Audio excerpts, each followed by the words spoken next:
Chapter 19. Betrayal. Tell me that my friends are all lying to me and avoiding me because they don't like my parties and they don't want to be my friends anymore. Addiction. How do you know when you're trapped? When you want something more than anything else? When you find yourself lying to your friends and hiding things from them because you don't want them to know? When you can't go a week without indulging? A day? Or simply when you insisted that because none of the above really applied to you, you were fine? We had crashed and everything went black, like somebody blowing out a candle. I was lying on the street, knocked out and badly hurt. But in the depths of my unconsciousness, I was still crashing. Pinkie Pie's last message plagued my dreams. By the time I regained consciousness, the party time mental had worn off, and I was back in the mire of my own feebleness. Even the multicolored pyrotechnic display that consumed 3 city blocks behind us failed to fully pierce through my mental fog with its brilliance. As I peeled myself off the rubble-strewn street, my mind's eye could still see that skeleton, alone in a corner. A clutched figure of a friend having fallen into a rib cage. And still all I wanted was another party time mental, to clear the fog and confusion, to make me brilliant so I could help my friends. In that moment, I realized that even if I didn't meet any of the criteria on my own mental checklist of warning signs, I risked losing control. I still chose whether I took a PTM or not, and I could refuse at any time, but I had reached a point where I didn't feel right, didn't feel like myself, unless I had the clarifying and enlightening boost from party time mentals. Maybe, just maybe, I did have a problem. "Yee-haw!" Calamity cried out triumphantly as he fluttered back to the rest of us. "Now that's how you do it Dashite style." Steelhooves groaned deeply as the metal-clad Steel Ranger pushed himself to his armored hooves. For the record, he grumbled, no pony here is allowed to complain about my battle tactics being excessive, ever again. "Ah!" One of the griffins, Butcher I think, cried out. "My wing! I think it's broken!" Velvet Remedy dragged herself out of the wreckage of the overturned wagon she had landed in. Her own body torn and bleeding, particularly a deep gash on her forehead, but she ignored her own wounds, hobbling towards the badly injured griffin. About halfway to the griffin she stopped, standing shakily as she gazed at the swirling prismatic fire behind us. "Merciful Celestia! I hope no pony was living in any of those buildings." Calamity landed proudly next to her. "Of course not.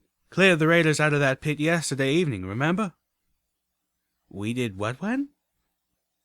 Velvet Remedy swayed a bit and reached up to wipe the stream of blood out of her eye. "Oh, you mean when you flew off and left the rest of us worried sick about you?"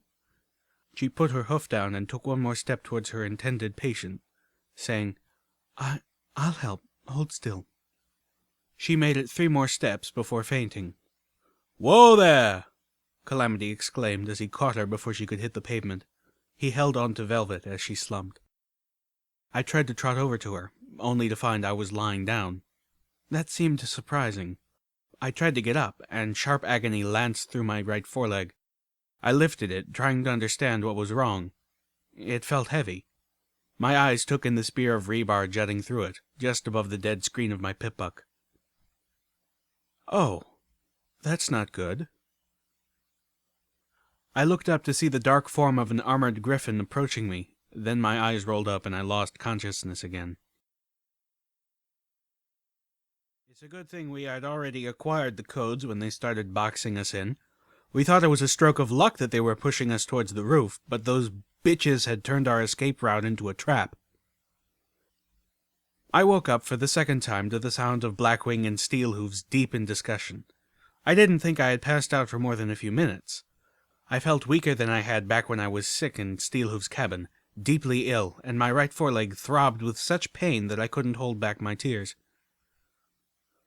My team noticed Alicorns checking out at least one other safe in the building, Steelhooves pointed out. Did they know you had the codes already? Blackwing laughed. Well, we sure didn't advertise it. My attention drifted. The beauty of Velvet Remedy had settled down next to me while I was out. Velvet Remedy was kneeling over me, her healing horn glowing. It was a position that even I was getting tired of seeing her in. Her head was wrapped in magic-laced bandages, a large patch of red seeping into them over her mending wound. "I hope you like the taste of Radaway, little Pip," she said, smiling and trying to sound casual. I could detect the strain in her voice no matter how well she hid it. "Steelhooves is the only one of us who won't be guzzling a crateful if I can get Dr. Helpinghoof to sell us his stock." "Velvet, are you all right? You fell." Velvet smiled softly to me. "I have a concussion, but it shouldn't be too serious. I'm more worried about you, little Pip." "Puh, I'd be fine. A few healing potions and I'd be good as new." I told her so. Velvet winced. Why did she wince? "Little Pip, you can't take a healing potion. Not while that thing is still in you."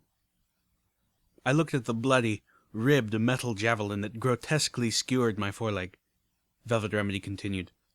"My magic and our medicine can patch you up, yes, but that metal rod has to come out first." This was going to hurt, wasn't it? Velvet Remedy assured me it was going to hurt a lot. I floated out the memory orb from Horseshoe Tower, contemplating it for a moment.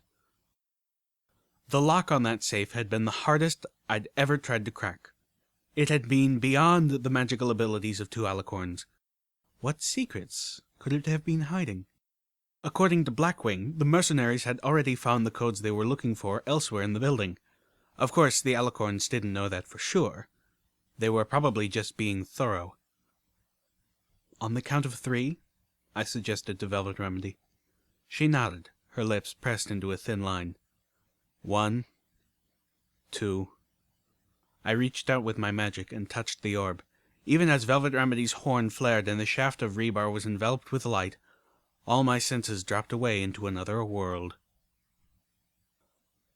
I was sitting before banks of terminals, between two other ponies that I paid absolutely no attention to. There was an earbloom buzzing softly in my ear. The screen on the terminal was nothing but a little balloon icon expanding until it popped, then filling again. The pony I was riding was achy from sitting in the same position for too long. Her mane itched, as did... Yikes! Okay, his mane itched, as well as other places. And I suddenly very, very much wanted to be back in the Manhattan ruins, feeling rebar being yanked through my leg instead. The little balloon popped again and was replaced by text. Audio transmission intercepted. Transmission originates. Orange Residence, Horseshoe Tower, Manhattan. Transmission received. Null character set. Transmission destination encrypted. Logging call. Operation oversight required. Perfect. I heard and felt the buck say through my mouth in an utterly bored voice. I felt my hoof punch a button without looking at it. The static in my ear was replaced by voices. "Staying with my uncle and Auntie Orange." I immediately recognized Applebloom's voice. There was an odd timbre and hoarseness to it, like she had been crying a lot, but was now all cried out. My host picked up a pencil in his mouth and started doodling on a notepad. I could taste the eraser and feel the little bite marks on the wooden shaft. I tried to focus on taste and sight and sound, ignoring other senses sternly. "Is there any word?" The other voice was that of Sweetie Belle. She sounded nervous? Worried? More words materialized on the screen before me. Illegal encryption broken. Transmission received. Pony perfection. Counterlot. Proceed with voice analysis? The buck I was riding sighed loudly and hit another button, then went back to doodling, only half watching the screen. Voice analysis in progress. "No," Applebloom claimed dourly. "The ponies say Sis will pull through, but... Sweetie Belle sounded like she was afraid to hear the answer. "I mean, that's wonderful news, right? Why don't you sound happy?" Applebloom's voice dropped low. I could feel myself sitting up a little. Apparently, ponies who were trying to be quiet warranted at least a little attention. "There's a rumor," Apple Bloom confided in her friend. "Some folks are saying that maybe 'twasn't so much of an accident." "What?" Sweetie Belle gasped, her voice dropping to a whisper even in her shock. "Who would want to hurt Applejack?" The screen flashed as new information spilled out rapidly. Somewhere, a mainframe had just figured out who was talking, and about what. Now the screen and Earbloom had my host's full attention. "They say that maybe 'twas somebody within her own ministry." Sweetie Belle was silent on the other end. In the background I could hear some pony crying, a soft, heartbreaking weeping, but I couldn't tell whether it was from the unicorn's end or the earth ponies. I didn't have to wonder long. "What the hay's going on over there? Sweetie Belle, where are you calling from? Is everything all right?" And then, as a darker thought seemed to hit the mare, "Did your sister have an accident, too?" "What? Oh, no. My sister is fine. We're at that spa on Leaf Fall Lane. Rarity's been here all afternoon trying to get Fluttershy to stop crying." "What about Applejack?" Sweetie Belle sounded guilty. No. I don't think they even know about what happened yet. Rarity called me over a few hours ago. Apparently, when Fluttershy missed their weekly treatment, Rarity went looking for her. She found Fluttershy curled up in a corner in her office at the Ministry of Peace. I don't really know what happened, but... And now it was Apple Bloom's turn. "But... Fluttershy says that Rainbow Dash called her a traitor." "What?" Apple Bloom wasn't able to keep her voice down like Sweetie Belle could. I heard someone in the background call out questioningly. Apple Bloom's voice became murky as she called back. "No, nothing's wrong, Uncle Orange. It's not the hospital. I'm just talking to Sweetie Belle." Then, after a pause, she thoughtfully added, "Sounds like Rarity and Fluttershy ain't gonna make it up right away." Apple Bloom spoke clearly once again, addressing Sweetie Belle. I ought to go. Twilight Sparkle's supposed to be porting in any minute now. She'll be staying with us until Applejack's out of critical," Apple Bloom explained.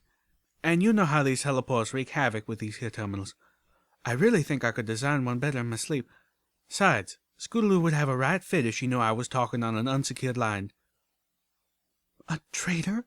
Apple Bloom, can you imagine? Rainbow Dash is her oldest friend, and even worse, she's the bearer of the element of loyalty." Sweetie Belle sounded deeply pained. "That's kind of like having loyalty itself call you a traitor." "Wonder how she'd like it if some pony called her a traitor," Apple Bloom seethed gloomily. "How could Rainbow Dash say something like that?" "I don't know," Apple Bloom replied, sounding offended. "I've given up trying to understand any more. I just want this all to be over." "I know. Everything. Sometimes I just want to dig a hole in the ground and hide until this whole stupid war is over." The screen flashed. "Transmission terminated on receiving end. Content analysis proceeding. Content tagged alpha priority. Oversight memory confirmation required. Please report to your supervisor." I felt myself get up and shake loose the earbud. "Damn it! I hate memory extraction," I heard him grunt from what felt like my mouth. "Hope those mares die in a fire." I returned to a world of darkness and incredible pain. But at least I was a mare again. Biting back a scream, I smiled weakly up at Velvet Remedy, who was wrapping my foreleg in healing bandages. "That was clever," Velvet Remedy complimented as she floated a couple rejuvenating potions out of a medical box resting beside her. I noticed she wasn't wearing hers and looked around. I could have sworn she was wearing them before I blacked out the second time, but I couldn't remember if she was when I woke up. Not far away, I saw Calamity working on her saddlebags, replacing the battle-damaged boxes with newer ones he had scavenged from somewhere. "Anything interesting?" Velvet Remedy asked, nodding her horn towards the memory orb. I glanced down at the memory orb. The thoughts that it had provoked battled for dominance in my head. I had glimpsed hints that all was not well within the Ministry of Technology before, But for any pony within the Ministry to have enough drive and animosity towards Applejack to plot her death, that took the conflict to a whole new level. That placed the call sometime after the death of Applejack's big brother and her corresponding exertion of greater control over her ministry, probably even after Applesnack's memory. A new generation of magically hardened terminals would explain why I kept finding functional ones in the equestrian wasteland. And if that call took place when I thought it did, that would explain why the vast majority of terminals were destroyed hunks of scrap. Only the ones deemed most vital or owned by ponies of wealth or prominence would have been upgraded. I was also beginning to see the possibilities that Gaudonia Grimfeathers had recognized in an entire vault full of memories. But those thoughts were distractions. Most importantly, Velvet Remedy must never see this memory. "Just some buck having a really boring day at work," I lied, floating it up and back towards my saddlebags. "How's the griffin with the broken wing?" "She won't be able to fly for a while. Her injuries were much worse than when Calamity's wing got shot," Velvet said, glancing towards the griffin in question. As soon as Velvet looked away, I gave the memory orb a telekinetic fling, sending it soaring into the night air. With luck, the toss would put it close enough to our Dashite's miniature Armageddon that at least the poisonous memory would die in a fire. "DJ Pond 3 isn't telling the whole story," Blackwing insisted, speaking to Steelhooves. My metal-shrouded companion had oh so casually asked about the massacre of the ghoul ponies on the Celestia Line station. Sure, Grimstar wanted them dead, but a few of the folk in Ten Pony Tower, like that doc, were interested in a more amiable solution. Amiable? Steelhooves said with disgust-tinged disbelief. With ghouls? Blackwing hunched. "Yeah, well, I've met a few ghoul ponies in my day that were more respectable than most ponies out in the wasteland." The Griffin's tone suggested there was more she wanted to add, but wasn't going to insult the Steel Ranger who had just helped her life. "They aren't like zombie ponies, although eventually... Well, Sheriff Rottingtail was diving towards zombiehood, I'm pretty damn sure." Oh? Steelhooves asked in a manipulatingly conversational tone that I was beginning to recognize. I wondered if I should be worried. Did Blackwing or her griffins have anything to fear from Steelhooves? How about the ponies of Ten Pony Tower? I didn't think so, but how well did I really know Steelhooves? How well could some pony know him, when every show of opinion or emotion could be a cleverly crafted deception? Yeah, Sheriff Rottingtail didn't want cohabitation, even if some of the Ten Pony folk were willing to give it a go. That bastard had plans to wipe out every pony in that tower and take it for himself and his crew. Blackwing slashed at the air in disgust. "There's a whole flock of zombie ponies in the maintenance tunnels near Ten Pony Tower. He tried to pay us to unlock an old tunnel entrance so he could let them swarm the place." Steelhooves was deathly silent for a moment. Then, "He tried to bribe you to break contract. Surely he had to know a griffin's honor wouldn't stand for that. Why didn't he just do it himself?" I saw how Blackwing puffed up with pride. The fool couldn't. Only it locks from the inside. "By Luna!" Steelhooves gasped. "I hope you told Chief Grimstar about this." A grimace formed on Blackwing's beak. "Actually," she clawed at the ground, "I didn't see any point in fueling that jerk's bigotry after Sheriff Rottingtail had been taken out. Truth was, we didn't even go in with a plan to take out more than him and his thugs, but the whole damn place fell upon us the moment we took him down. Didn't have a choice but to kill them all." Steelhooves nickered. "Well, who can blame you? But Grimstar needs to know about the potentially fatal flaw in Ten Pony security. Where is this old tunnel entrance exactly?" Butcher dropped her dismounted AA cannon battle saddle at my hooves. I blinked at her, not comprehending. "Look, you saved our lives up there. We owe you," Butcher explained. "Blackwing would probably make you an honorary Talon if at least you were a Pegasus. But since you're a unicorn, that just won't fly." She smirked at her own pun. I stared down at the ridiculously huge gun. "I couldn't, really," I stammered, wondering just what the hell we would do with the thing if I accepted it. "You might need it." Yeah, well, I need my life more. And I have that thanks to you lot. Blackwing's talons pay back their debts, and don't you deny that you could use her. Little Gilda here will beat a hole through an alicorn's shield if you can keep her on target for 4 or 5 shots of concentrated fire. She cocked her head. Besides, the other idea was a set of our armor, but I don't think that would fit a pony. Calamity flew up and hovered, staring at it. Actually, I bet I could mount that girl onto Steelhooves' battle saddle. Where? Steelhooves' battle saddle already had a grenade machine gun on one side and a missile launcher on the other. On his back! Calamity tipped his hat, warming to the idea. Sure, she'd have to be mounted afterwards, so Steelhooves would have to turn his tail to the target to shoot it. But if we rigged it into that fancy targeting magic... Oh no, I was stopping this insanity right here. Steelhooves, if anything, needed a weapon that was less overpowered, something he could safely shoot in hallways. No, actually, how about you just owe us a favor? I'm not much for owing favors that might come back to pluck my tail feathers. Blackwing, finally done talking with Steelhooves, broke into the conversation. But if you can think up something more acceptable by the end of the week, we should still be in the area. Butcher looked to her team leader. What's the plan?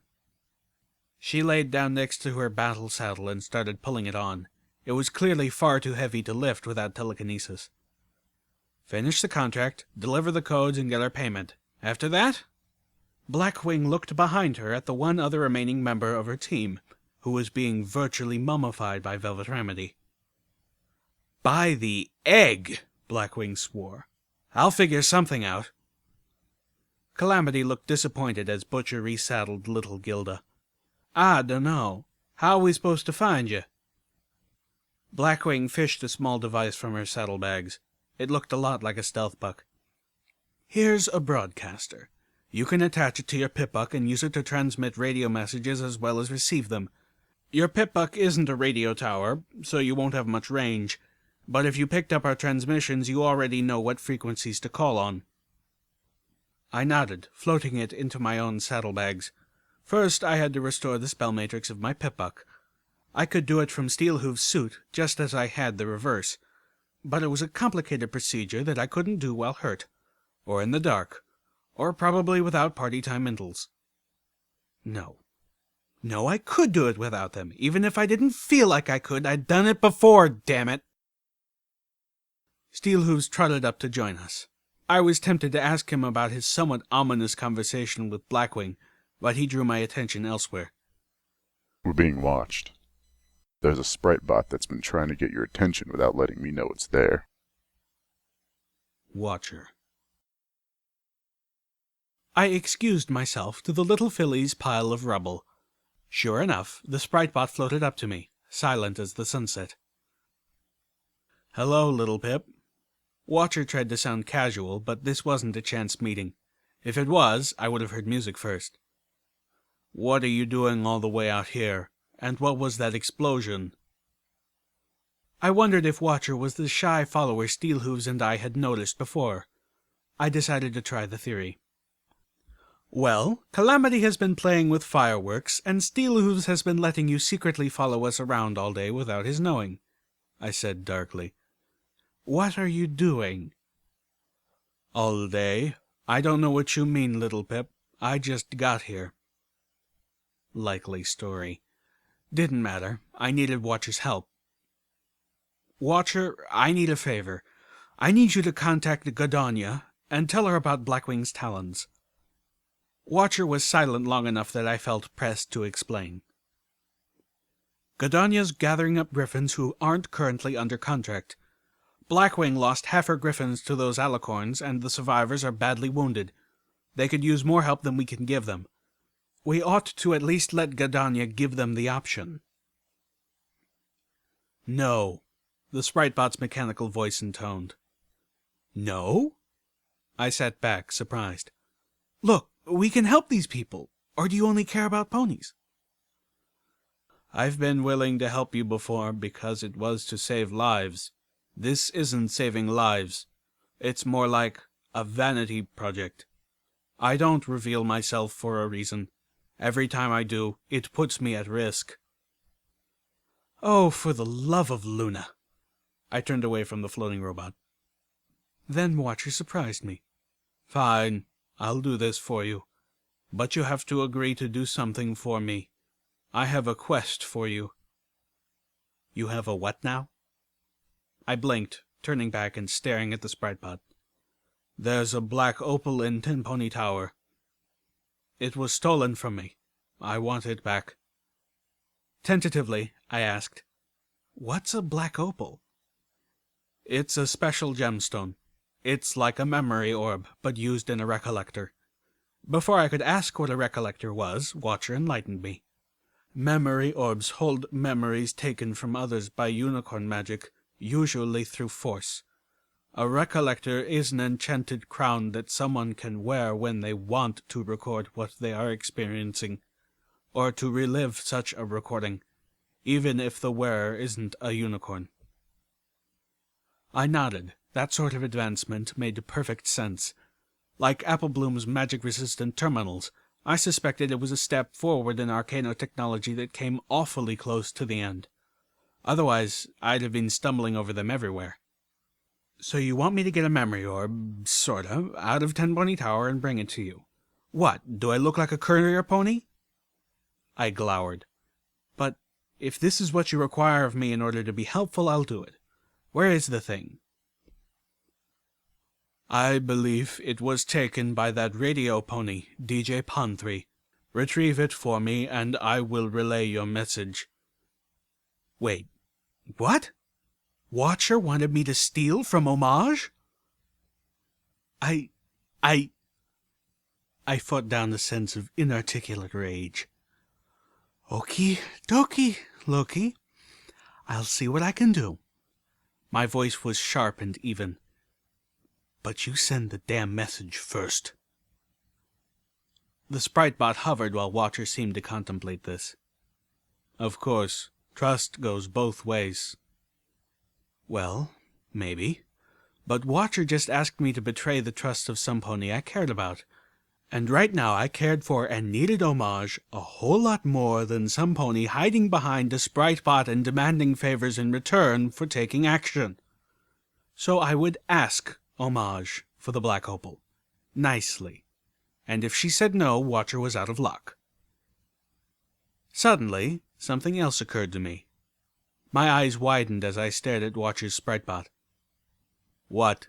Why are you looking at me like that? You haven't disappeared. All your little visits have been getting shorter. It's almost like every time I start to ask a question that you're uncomfortable with, your time in the Spritebot conveniently ends. But now that you want something from me, you've... There was a burst of static, and then happy marching music, heavy on the tuba, drum, and harmonica, poured out of the Spritebot as Watcher ran out of time. I wasn't buying it. The sun was beginning to rise, painting the clouds above with magnificent colors and plunging the city into a maze of deep shadows.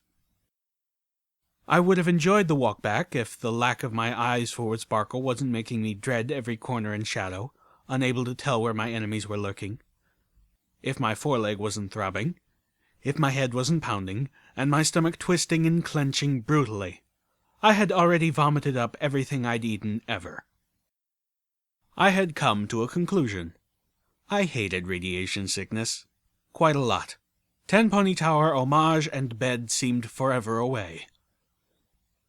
Velvet Remedy had passed the rat-away out between us, excluding Steelhooves, before Blackwing's talons took their leave.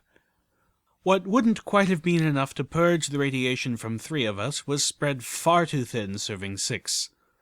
Velvet Remedy kept assuring us that we would be fine once we made it back to Tin Pony Tower and she could get more supplies, even though we weren't saying anything, which made me even more worried.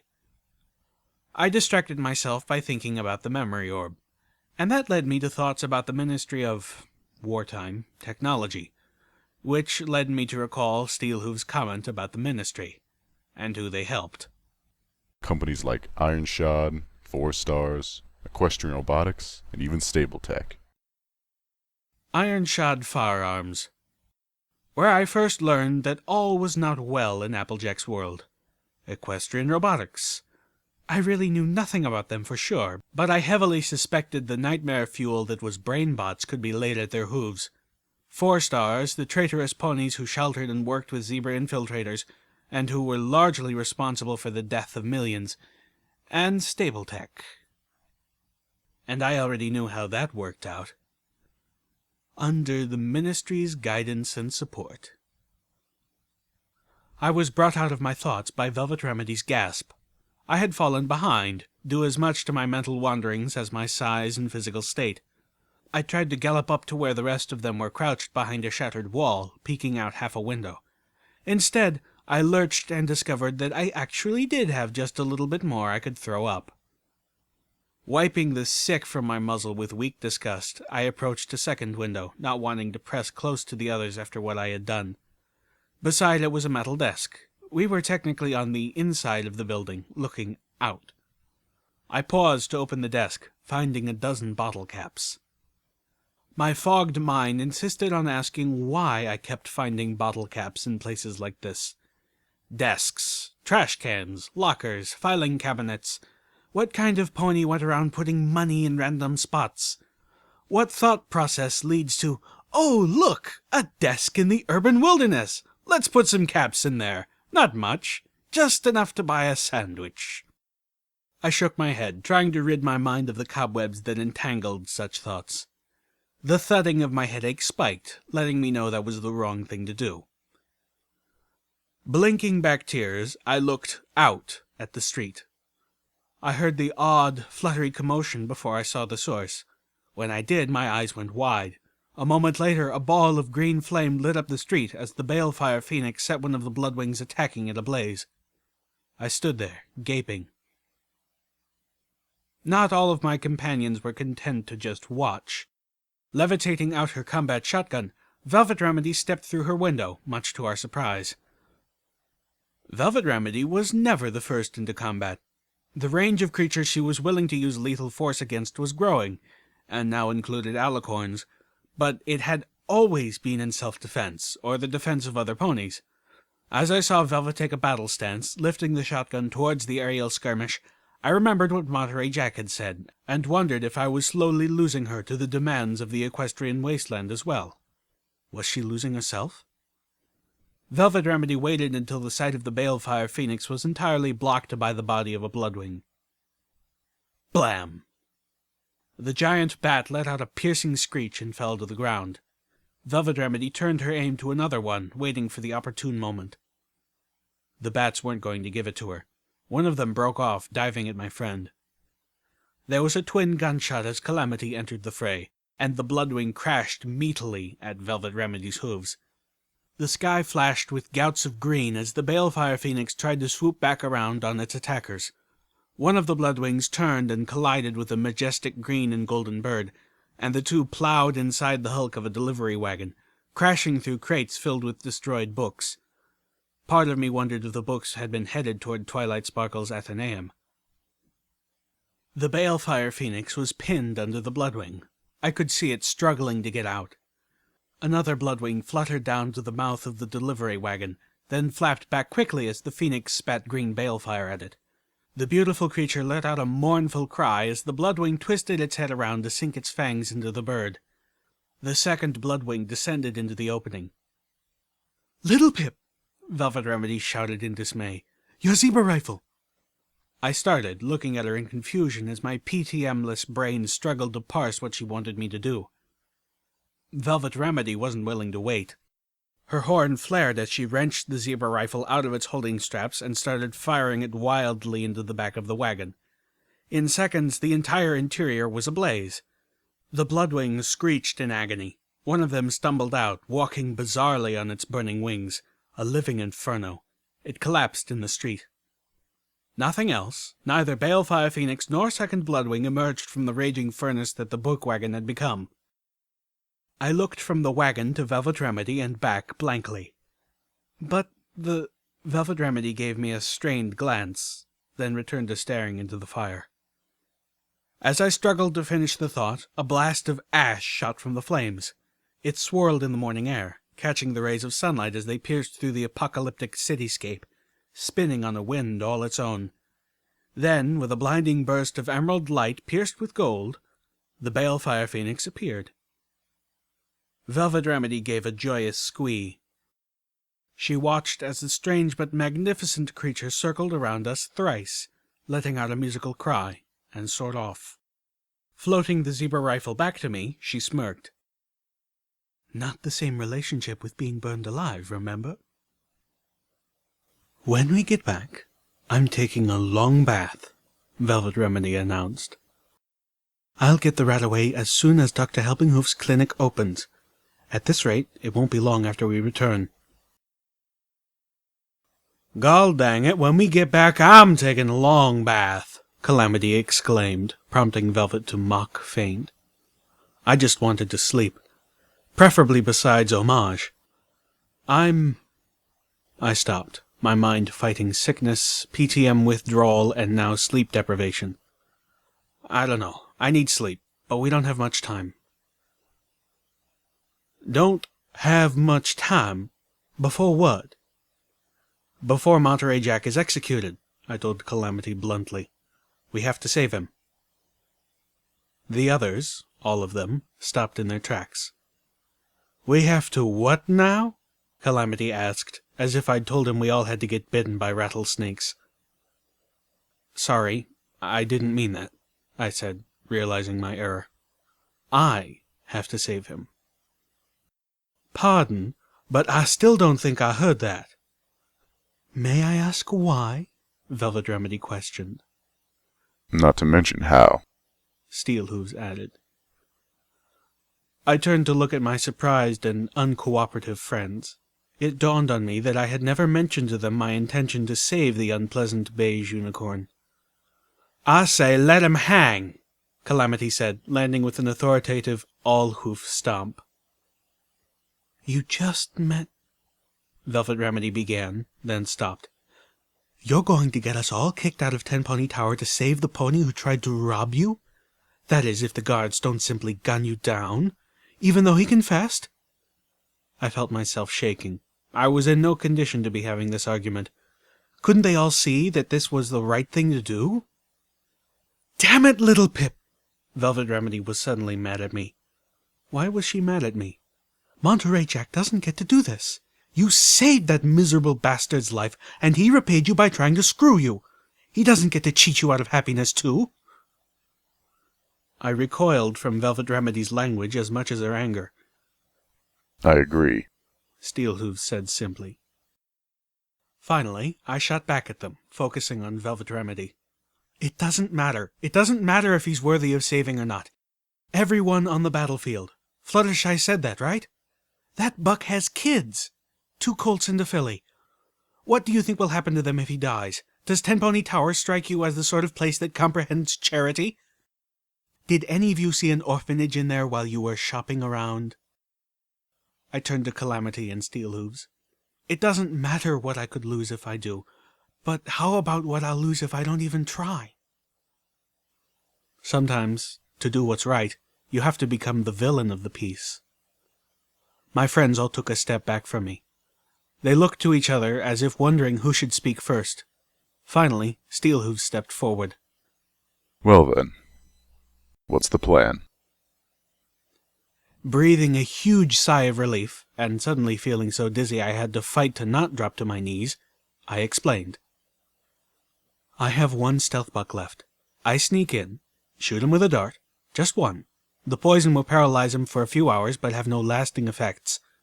Then I can pick the lock and float him onto my back. I'll use my levitation to lessen his weight. As long as I'm actually carrying him, the invisibility spell should cover both of us, just like it covers my saddlebags. Velvet Remedy's eyes were wet, but she stepped forward. In that case, we have something we must do before I can take my bath. I looked to her questioningly, hopefully. We need to stop by that workstation, so you can build a new dart gun. I was dead on my hooves. I could barely stand up. The workbench seemed to swim before me. Velvet Remedy was by my side, though, encouraging me gently. Her attitude seemed to have completely changed after I mentioned the children. I was surprised, but unquestioningly pleased. "It's okay. You can do it. Just focus." I nodded to Velvet's voice as I wonder-glued the pieces of seemingly random junk into a potent, hoof-made weapon. "There, it just needs to dry now." Velvet Remedy nodded and gave me a little nuzzle. "Your heart is always in the right place, little Pip." She backed up, giving me a sad smile. "Your mind, maybe not so much, but I've learned to believe in your heart." She looked down, scuffing the floor with her hoof. "I do care about you, you know." I felt my heart flutter and my head swim. What was this? This wasn't her trying to hurt Calamity. Was she coming on to me? After pushing me towards Homage yesterday? No, I had to be reading this wrong. I looked away, aching because I knew that Homage was so close. My eyes caught a bit of red in the far corner under a blanket. "Hey, Velvet, is that your wagon?" I asked, suspecting she had left it up here the morning before. I pictured Homage finding it and carefully setting it aside, even covering it, although I couldn't remember Velvet bringing it in the first place. I looked to her again, and the thought left me. She looked beautiful and heart-achingly sad. Her eyes were glistening again, but she changed the subject. "How long?" she deflected, glancing again at the dart gun. "Oh, Wonder Glue is—" I searched for a good word and failed. "Wondrous. No time at all. Hell, it's probably ready now." "You have all the darts you need?" "Only should need one. Although I had to admit I'd need a few dozen in the state I was in. I would be lucky to hit a barn door." "Let me see," Velvet cooed. I floated out one of my poison darts and set it into the dart gun. Velvet Remedy wrapped her telekinesis around it and lifted it to her eye, checking the alignment. It occurred to me that a non-lethal weapon like the dart gun should hold quite the appeal for my more pacifistic friend. I remembered my earlier worries.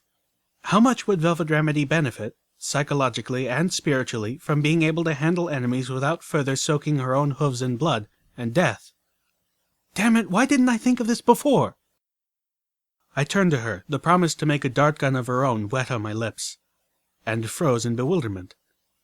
Velvet Remedy had the dart gun pointed right at me. Didn't she know that wasn't safe?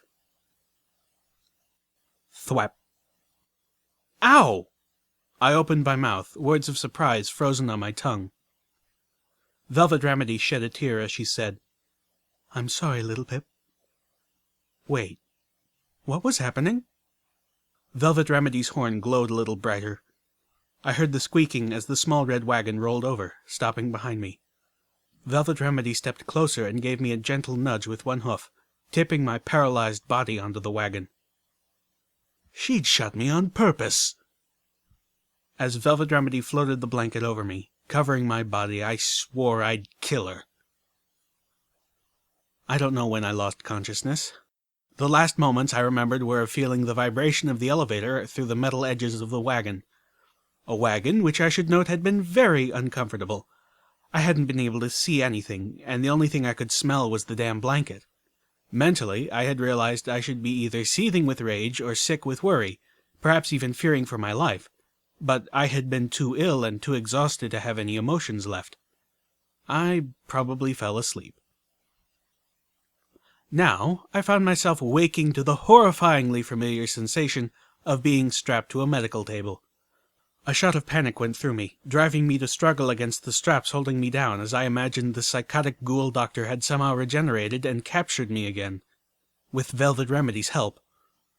I collapsed back, a black ache growing in my heart. How could she do this? She was supposed to be my friend! I realized just how utterly horrible I felt. Beyond heartache, beyond headache and physical illness.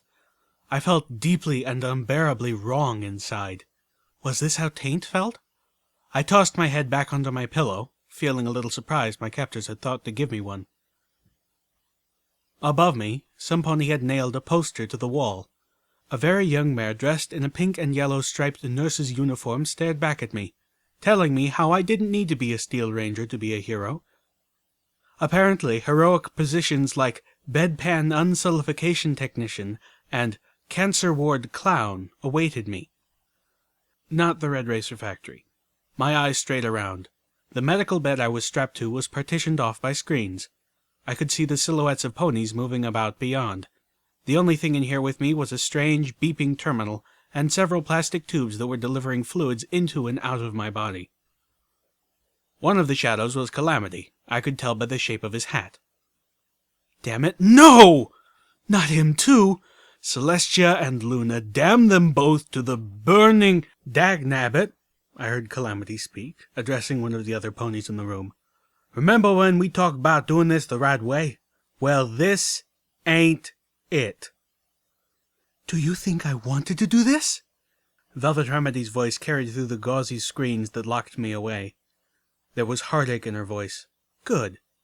Little Pip forced my hoof. And how exactly did she do that? I seem to recall her being barely able to walk straight.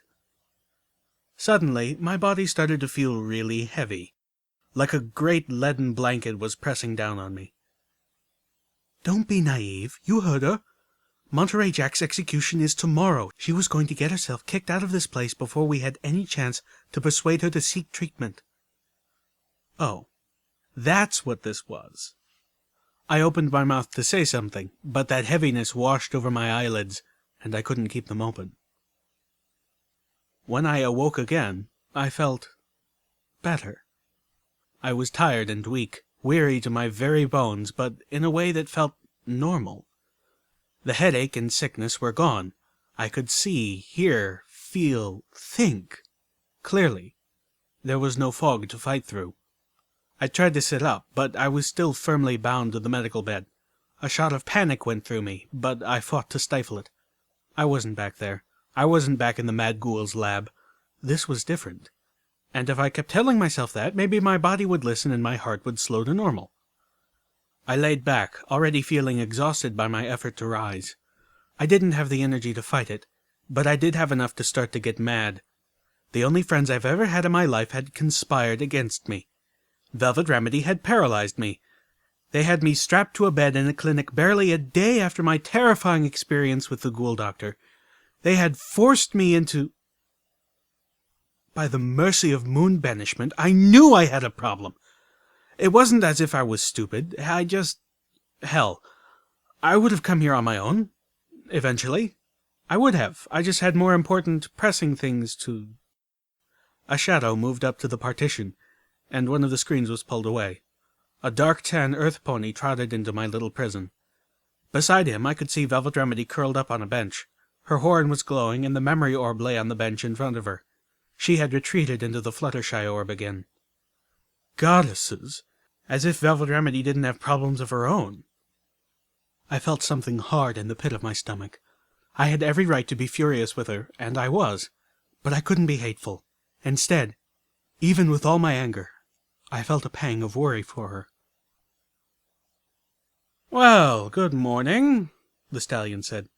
I'm Dr. Helpinghoof, and you, I've been told, are Little Pip. How are you feeling this morning? I turned my anger towards him. I didn't know quite how much of it he deserved, but it was at least some. After all, he'd agreed to put me through this addiction cure very much without my permission. I was paralyzed at the time. Plus, he was very, very convenient. That's a really stupid name. The doctor took none of the intended offense. Yes, I suppose you're right. I changed my name when I decided to take over the clinic. The Helpinghoof clinics were pre-war centers for aid and rehabilitation. Maybe it was presumptuous of me. I sighed and shook my head. No, that makes sense. Dr. Helpinghoof was a homage to the Helpinghoof clinics. I felt a smile curling up my muzzle despite myself. I fought it off, finding my righteous anger again. Why am I strapped down? I demanded. Helpinghoof genially answered, The addiction treatment involves a complete flushing of your system. You really don't want to pull out any of the tubes while the process is in progress. You could cause yourself permanent harm. Oh, but why am I still strapped down? Well, honestly, because the first reaction of most patients in your position is to gallop off. and all too often imbibe more of whatever drug I just cleaned them of. My choice, isn't it? Yes, that's certainly true, and with friends like yours I have no doubt that you'd find yourself back here tomorrow if you did. I could make a tidy profit off of you. I glared at the ceiling. I need new friends. I was rapidly running out of the ones who hadn't shot me. That attitude is not unexpected. No good deed in all those horse apples, the doctor said. But in your case, I'm keeping you strapped until I'm sure you're not going to go do something too exertive. I gave him a dark look, but he shrugged it off. When you came in here, party-time mental addiction was hardly your only ailment. You were suffering severe radiation exposure, not to mention a small dose of manticore poisoning, and your body had clearly been through enough traumas in the last few weeks that it was on the verge of giving out. I had to do a lot of work before I could risk even beginning the treatment. The doctor spoke with earnest warning. These procedures have left you in a weak and fragile state. You'll heal properly now, but you need to take it easy for the next few days at least. No strenuous activity. I remained quiet as that soaked in. How bad a shape had I been in? And if that was messed up, how bad were the others? Doctor, my friends, they've been through as much as I have. Please, they need your help too. Helping Hoof nodded. I know. Your unicorn friend already insisted. The Steel Ranger won't even let me take a look, but I've had both Calamity and Velvet Remedy on my table while you were in recovery. Of course, Steel Hooves wouldn't want anyone here realizing what he was. Will they be okay? Physically, yes, the doctor said. Although I suspect how well they heal emotionally will be more up to you than to me. Great. Drop that load on me too. I wasn't even going to get to be mad at them. Now, I want to talk to you a little bit about addictions, Helping Hoof informed me. Perfect. And now the lecture. And he even had me strapped down for it. You should have noticed by now that your senses and thought processes seem clearer and cleaner. Not as hyper-enhanced as when you were on the drugs, but still a lot better than when you were off them. Am I right? Grudgingly, I nodded. That's the nasty double edge of party-time mentals. They are a brain accelerator made from some mystical plants native only to Zebralands and perhaps the Everfree Forest. No matter how often you use them, they will always be just as effective as the first time. What most addicts don't realize, however, is that the withdrawal degrades your mental facilities. The more you take them, the worse you are when you're not on them. Ponies who have been taking them for years have reached the point where they can barely function without the drug in their system. Helping Hoof smiled thinly. The enlightened state in which you find yourself now is actually the way you have always been before you got hooked on party-time mentals. What? I was like this before? But I felt so much more alert. Everything was so clear. It was so easy to think. Not hyper-fast like I could when I was on a PTM, but still easy. If this was what I was like before PTMs, why did it feel so new? And why wasn't I able to tell? But I had been able to tell. I had known something was wrong for a long time. I felt a tear in my eye, and I wondered where it had come from. I looked to the doctor. Now, I can give you advice, but I can't make you take it, the doctor continued. You absolutely need to stay away from party-time mentals. This won't be easy. Your body and brain might no longer crave or need them, but most drug addiction is as psychological as it is physical, so I can't tell you this won't be difficult. But from what I hear, you have a strong will, and you have strong friends who can help you through it. I nodded slowly, not really wanting to hear this, but knowing I needed to. And I highly recommend staying away from normal mentals, or for that matter, any other addictive substances. Buck, Rage, Dash, all of them. Party-time mentals is the most addictive drug out there, but many of the others aren't much better. And with your family history, you are more susceptible to addictions than most ponies, so my advice is to just stay away. I started to nod again and stopped. Wait, what does my family have to do with this? Predisposition towards addiction can be hereditary, Helping Hoof informed me. Your friend Velvet Remedy told me about your mother. My mother? She had no right! She was an alcoholic, was she not? I ground my teeth, staring everywhere but at the doctor. He waited patiently until my spit and fury subsided enough to answer.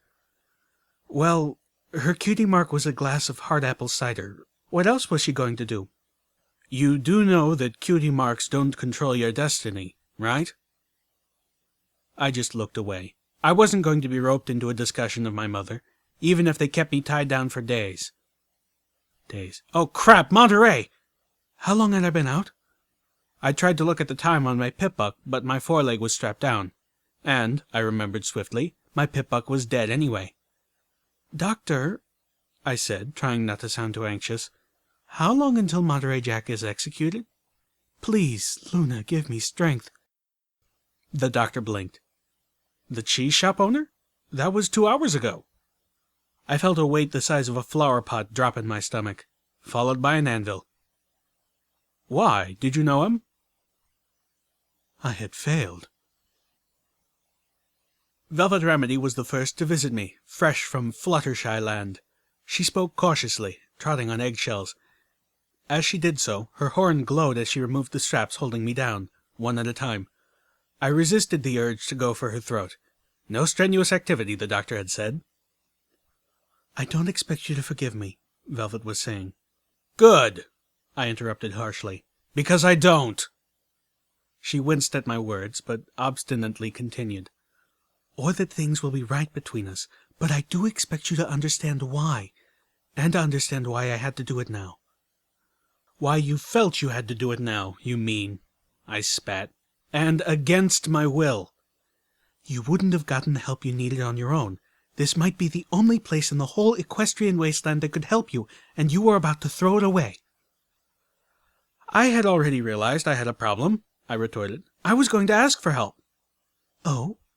Velvet Remedy asked, trapped somewhere between shock and disbelief. When? After we crashed. I realized it then. And I was probably going to ask for help after I'd had some sleep. Convenient. She turned away from me. I didn't need to see her face to tell she was hiding tears. I could hear them in the tremble of her breath, see it in the shudder of her breast. Oh! I wanted to tear her to pieces with my teeth, and yet I couldn't bear to see her hurt, and I knew that if I talked to her any more, I'd just hurt her more. Maybe she deserved it, but I didn't want to inflict more wounds.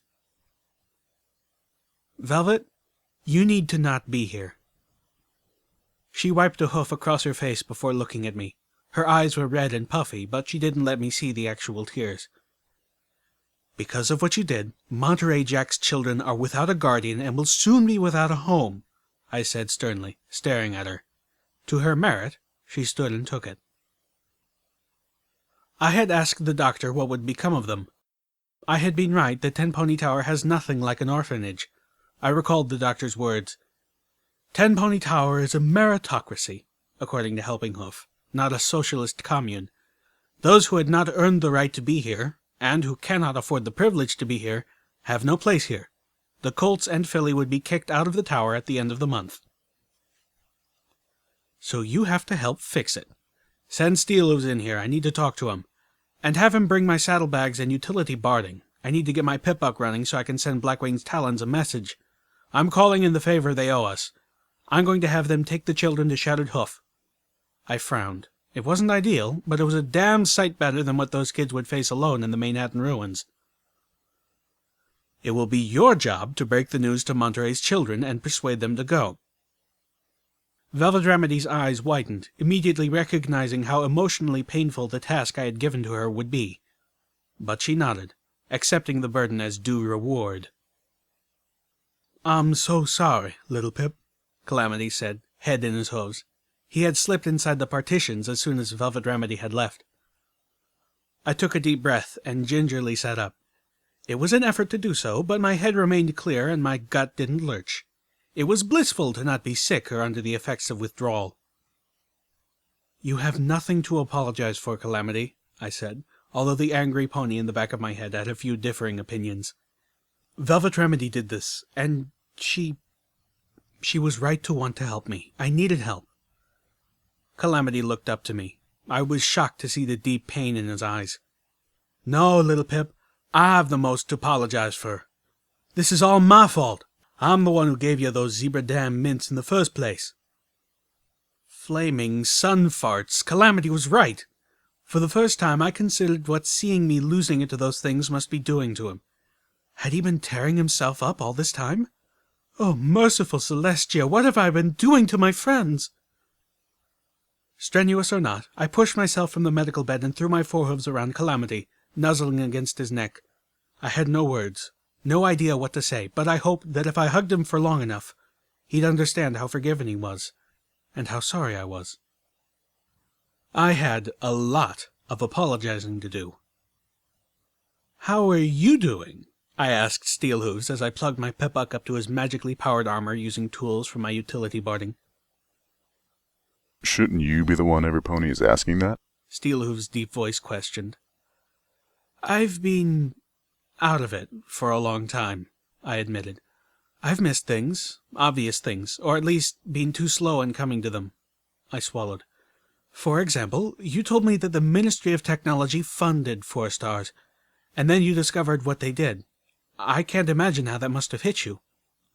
I've been dealing with it. Steelhooves cut me off. "But you shouldn't have had to deal with it alone." I shook my head. "I'd focused on Velvet Remedy and Calamity, and I didn't even see that all my friends were hurting, not just the loud ones." Steelhooves nickered. Thank you, little Pip. But like I said, I'm handling it. I nodded, respecting his determination. My Pip-Buck beeped, demanding my attention. "Okay, but I'm here for you. Really here, now," I added. "If I can help at all. If you just need some pony to talk to." I'd rather not. I shut up. For the next half of an hour, I focused on getting my Pip-Buck working again. By the time I was done, the little leg-worn device was operating more smoothly and efficiently than it had in months. I floated the broadcaster out of my saddlebags and sent Blackwing the message. She was annoyed by the task I required of her, but more relieved that I'd contacted her so quickly, calling in the favor for something that didn't amount to anything worse than an annoyance.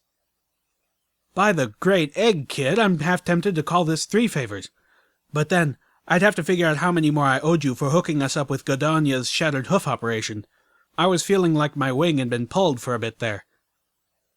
"Thank you, Blackwing. Velvet Remedy will have the little ponies waiting for you at the 4-star station at 10 Pony Tower." I cut the broadcast. Steelhooves remained silent for a while longer.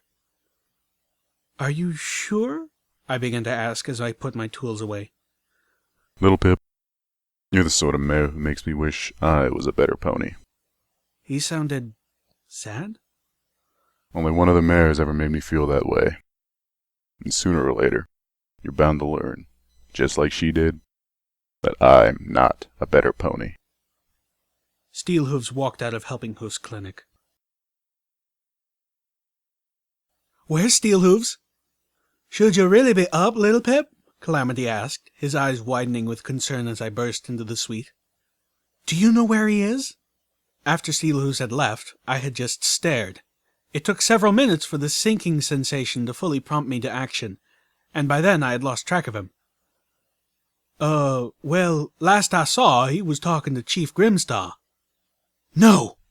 I turned and galloped for the elevator.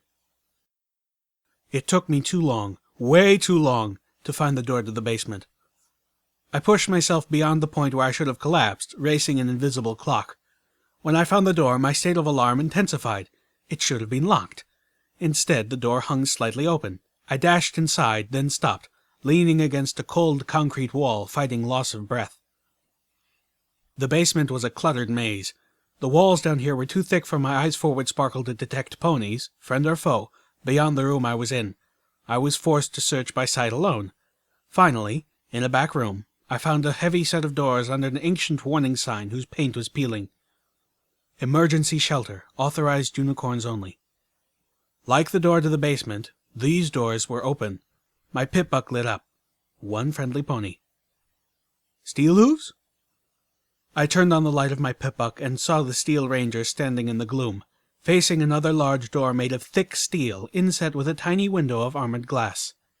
There was a control panel inches from his raised right hoof. "Steelhooves!" I called out, panting, a burning stitch in my sides. "Don't do it!" The Steel Ranger lowered his armored hoof and turned to look at me. Don't do what? He asked so casually I wanted to scream. Don't let them in! The Steel Ranger cocked his head. Oh, don't worry, little Pip. No pony's getting in through this door. I've made sure it can't be used ever again. What? Oh, thank the goddesses!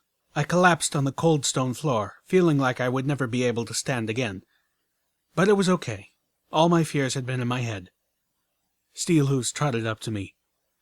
Did you really think I'd let in the zombie ponies? That I'd allow all the innocent ponies in Ten Pony Tower to perish? You really don't know me at all, do you? He trotted past me, leaving me there. No, I admitted, feeling utterly ashamed as well as beyond exhausted. No, I didn't know Steelhooves.